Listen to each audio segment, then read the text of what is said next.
Hello student, psychological study channel में एक बार फिर हम आपका स्वागत करते हैं। आज का टॉपिक है क्लासिकल कंडीशनिंग। ये थ्योरी पावलोव की है। इसे हम प्राचीन अनुबंधन सिद्धांत या एसआर थ्योरी के नाम से भी जानते हैं, यानी उद्दीपक प्राणी अनुक्रिया के नाम से जानते हैं। तो स्टूडेंट्स, इस थ्योरी में मैंने उन स्टूडेंट्स की प्रॉब्लम्स को भी कवर किया है जो डिफरेंट टाइप्स के एग्ज़ाम्स की प्रिपरेशन कर रहे हैं, जैसे CTET, UPTET, BEd, BTC, BEd, DElEd इत्यादि। आप जब वीडियो देखेंगे तो आपका कॉन्सेप्ट क्लियर होगा।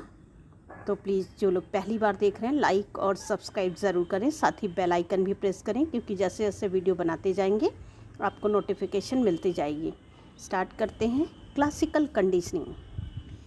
देखिए, एक बात आपको बता दें, जब कोई डॉक्टर के पास हम ट्रीटमेंट के लिए जाते हैं या डॉक्टर एक्सपेरिमेंट करता है तो उसे पेशेंट कहते हैं। लेकिन जब एक साइकोलॉजिस्ट या साइकेट्रिक एक्सपेरिमेंट करता है तो उसे हम कहते हैं, जिस पर वो एक्सपेरिमेंट करेगा वो क्लाइंट कहलाता है। डॉक्टर के पास जो जाएगा ट्रीटमेंट के लिए वो पेशेंट होता है, और जो साइकेट्रिक के पास जाता है उसे हम क्लाइंट कहते हैं। तो पावलोव ने जो एक्सपेरिमेंट किया था, ऐसे क्लाइंट कुत्ते को लिया था, जिसे पावलोवियन डॉग भी हम कहेंगे। तो इन्होंने अपने एक्सपेरिमेंट से पहले एक कॉन्सेप्ट लिया कि जो पर्सन अनकंडीशंस स्टिमुलस के प्रति अनकंडीशंस रिस्पॉन्स दे रहा है, क्या वही पर्सन कंडीशंस स्टिमुलस के प्रति भी अनकंडीशंस रिस्पॉन्स देगा। तो इस कॉन्सेप्ट के लिए उन्होंने एक्सपेरिमेंट किया। कहने का सेंस है कि भूख लगने पर तो सभी खाना खाते हैं, क्या कोई ऐसा भी पर्सन है कि भूख न लगने पर भी वैसे ही खाना खाए जैसे भूख लगने पर वो खा रहा है, जिस टेस्ट के साथ, जिस इंटेंसिटी के साथ। तो इसी कॉन्सेप्ट को लेकर उन्होंने एक्सपेरिमेंट किया। तो इनके एक्सपेरिमेंट को बताने से पहले इनके दो टर्म्स हम आपको बता दें। इन्होंने अपने एक्सपेरिमेंट में दो टर्म्स लिए थे, stimulus and response. Stimulus means XYZ कोई ऐसा उत्तेजक, ऐसा कारण या रीज़न जिसकी वजह से हम मोड़ते हैं, या जो इफेक्टर्स हैं वो सारे ही हमारे लिए स्टिमुली का काम करते हैं या स्टिमुलस का काम करते हैं। लेकिन जिनसे हम प्रभावित नहीं होते वो स्टिमुलस नहीं होते, जिनसे हम प्रभावित होते हैं, जो हमारे लिए इफेक्टर्स का काम करते हैं। रिस्पॉन्स क्या है? जब हम इफेक्टर्स के थ्रू प्रभावित होते हैं या स्टिमुली हमें, डिफरेंट टाइप्स के स्टिमुलीज हमें इफ़ेक्ट करती हैं, तो उस कंडीशन में हम अपनी एक्शन लेते हैं, प्रतिक्रिया करते हैं, रिज़ल्ट देते हैं या रिस्पॉन्स करते हैं। जो ये एक्शन है, जो ये रिज़ल्ट है, यही रिस्पॉन्स कहलाता है। इन्होंने अपने एक्सपेरिमेंट के लिए कुछ वर्ड्स यूज़ किया। To understand Pavlov's theory, you need to know. First है US, इसे UCS भी कहते हैं। Means अनकंडीशंस stimulus. अनकंडीशंस जहाँ कोई कंडीशन नहीं होती, यानी स्वाभाविक कारण। द अनकंडीशंस रिस्पॉन्स UR, इसे UCR भी कहते हैं। यानी जहाँ पर प्रतिक्रिया करने में या रिजल्ट देने में हमारे साथ कोई भी कंडीशन नहीं होती, स्वाभाविक प्रतिक्रिया होती है। द न्यूट्रल स्टिमुलस, यानी जब स्टिमुलस होता है और हमारा जो एक्शन है वो न्यूट्रल होता है, हम स्ट्रेट होते हैं, कांस्टेंट होते हैं, हम व्यवहार प्रदर्शित नहीं करते हैं, इसे एनएस कहेंगे।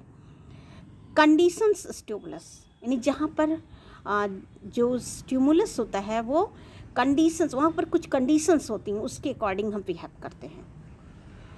या अस्वाभाविक उद्दीपक मीन्स अनुबंधित उद्दीपक, जहाँ कंडीशंस होती है, जैसा हमारा स्टिमुलस डिमांड कर रहा है, एक्सपेक्ट कर रहा है। कंडीशंस रिस्पॉन्स, यहाँ पर कुछ कंडीशंस होती हैं प्रतिक्रिया व्यक्त करने में, कुछ हम अनुबंधन होता है। तो ये थे पावलोव थ्योरी के कुछ कॉन्सेप्ट्स जो मैंने क्लियर किया आपको। एक बात और हम बता दें, पावलोव ने अपने एक्सपेरिमेंट में इन चीज़ों को बहुत ही सिस्टमैटिकली यूज़ किया। और उन्होंने देखा कि हम ऐसे भी व्यवहार को प्रेजेंट करने में सक्षम होते हैं जो पॉसिबल नहीं होता। यानी भूख लगने पर तो खाना खाते ही हैं, प्यास लगने पर तो पानी पीते ही हैं, स्वाभाविक प्रतिक्रिया तो करते ही हैं, साथ ही हम अस्वाभाविक उद्दीपक या कंडीशंस स्टिमुलस के प्रति भी हम रिस्पॉन्स करते हैं। देखिए यहाँ पर स्वाभाविक उद्दीपक क्या है, फूड के प्रति सलाइवा किया, फूड के प्रति। सो इससे पहले हम आपको बता दें कि पावलोव ने एक्सपेरिमेंटल कंडीशन में पावलोवियन डॉग को लिया और उन्होंने उनके सलाइवरी ग्लैंड्स को काट कर एक ऐसे इंस्ट्रूमेंट से जोड़ दिया या ज्वाइन कर दिया जहाँ पर सलाइवा ड्रॉप में मेज़र किया जा सके।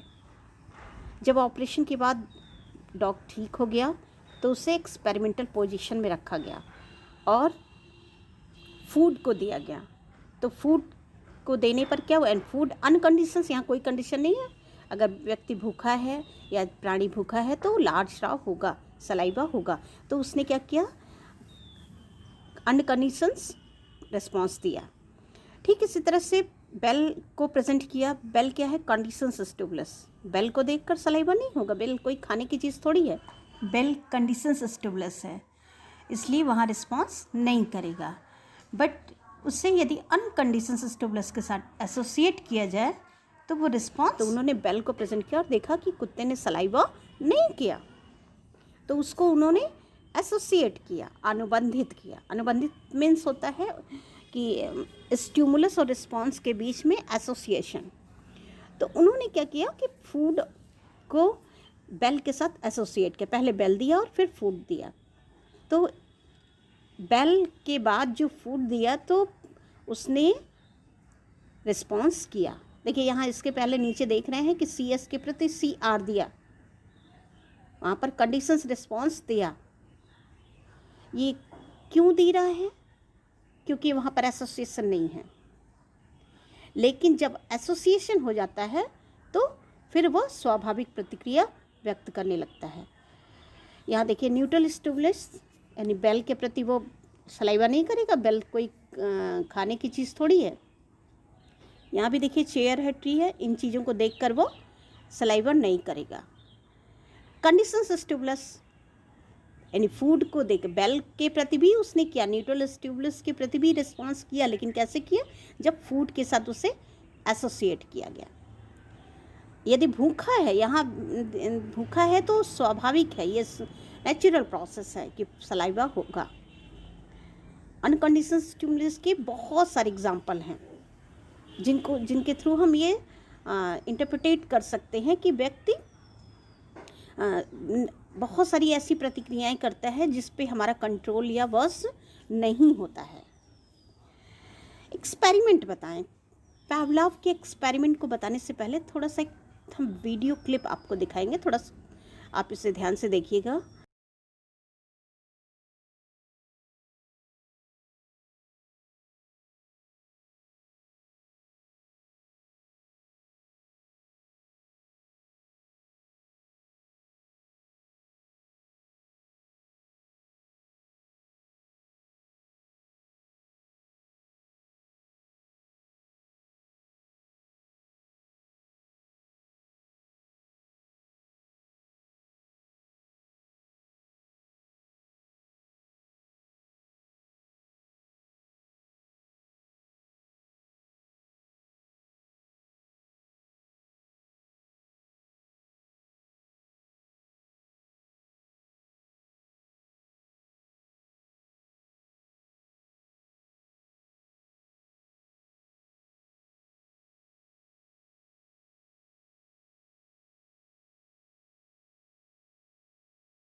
तो यहाँ देखिएगा, आपने वीडियो देखा, कॉन्सेप्ट क्लियर हुआ कि पैवलॉव जो है अपने डॉग को कैसे एक्सपेरिमेंटल कंडीशन में रखे और उसके बाद फूड दिया, फिर उसे बेल के साथ एसोसिएट किया और हर बार उसके सलाइवा को मेज़र किया।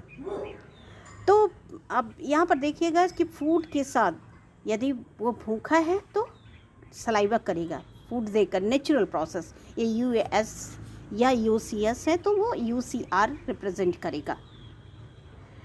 यहाँ देखिए, फूड के साथ यानी अनकंडीशन स्टिमुलस, अनकंडीशन रिस्पॉन्स वह प्रेजेंट करेगा, जबकि न्यूट्रल स्टिमुलस के प्रति उसने क्या किया, प्रेजेंट नहीं किया। यानी बेल बजाई जाती है तो वो सलाइवा नहीं करता है। कंडीशन स्टिमुलस यानी बेल को और फूड के साथ जब एसोसिएट किया जाता है तो वहाँ पर उसने प्रेजेंट किया। बेल पहले दी जाती है, बेल बजाई जाती है, फिर उसके बाद फूड दिया जाता है तो उसने रिस्पॉन्स किया यानी सलाइवा किया। कंडीशंस रिस्पॉन्स, और एक कंडीशन ऐसी आती है यानी जब कंटिन्यू हम कोई वर्क करते रहते हैं तो यूज टू हो जाते हैं।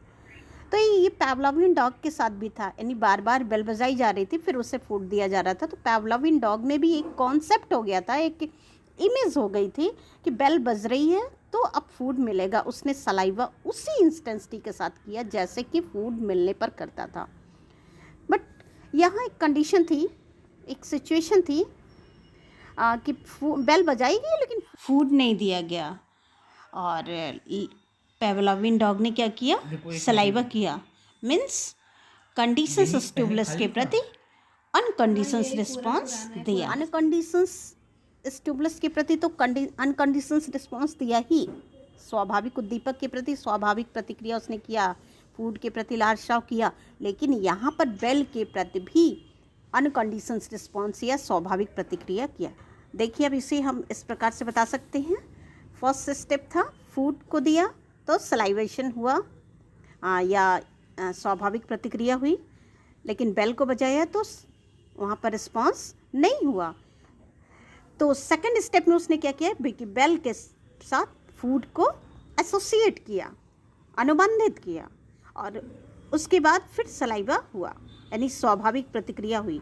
यह प्रोसेस कई बार कराया गया, और फिर थर्ड स्टेप में वो करते हैं कि बेल बजाते हैं।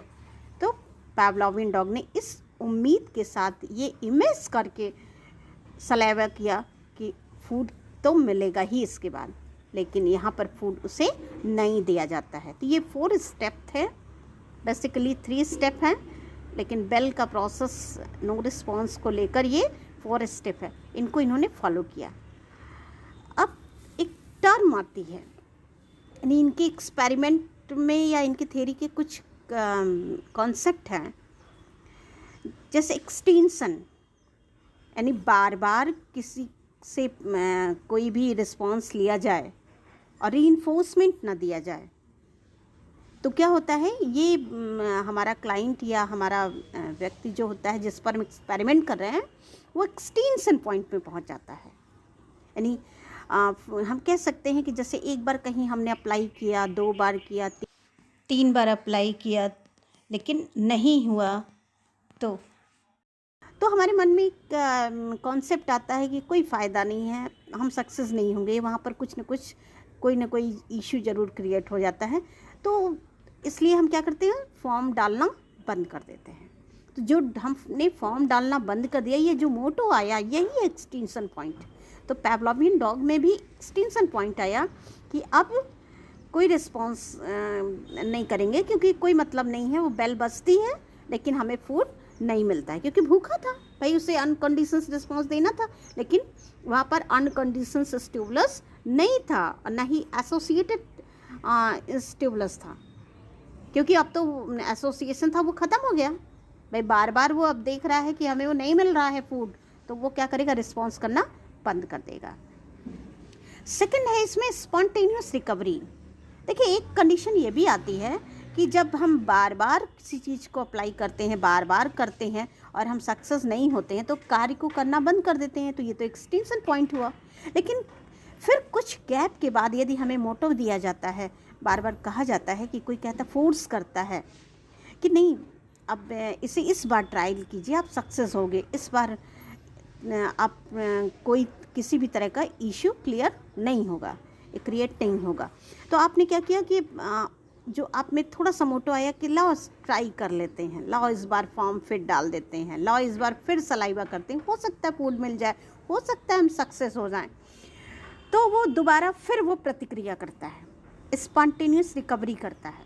इसी को स्वतः पुनरावर्तन या स्पॉन्टेनियस रिकवरी। उसने सेकंड टाइम ट्रायल लिया, लेकिन अगर इस बार भी उसे फूड ना दिया जाए तो हमेशा के लिए यह रिस्पॉन्स करना बंद कर देगा। मीन्स जो सलाइवा होगा बहुत ही स्मॉल अमाउंट में होगा, यानी जिस इंटेंसिटी के साथ वो पिछले ट्रायल में कर रहा था उस तरह का सलाइवा नहीं होगा। यहाँ पर अमाउंट कम होगा क्योंकि एक्सटेंशन पॉइंट, वो जो रिस्पॉन्स था वो ब्रेक पीरियड के बाद था, उसने रिकवरी किया है तो स्मॉल अमाउंट में होगा। तो आई होप आपको हमारा थियरी का कॉन्सेप्ट क्लियर होगा। यदि नहीं समझ में आता है तो कमेंट बॉक्स में कमेंट करिएगा, मैं नेक्स्ट वीडियो में आपकी प्रॉब्लम सॉल्व कर दूँगी। Thank you.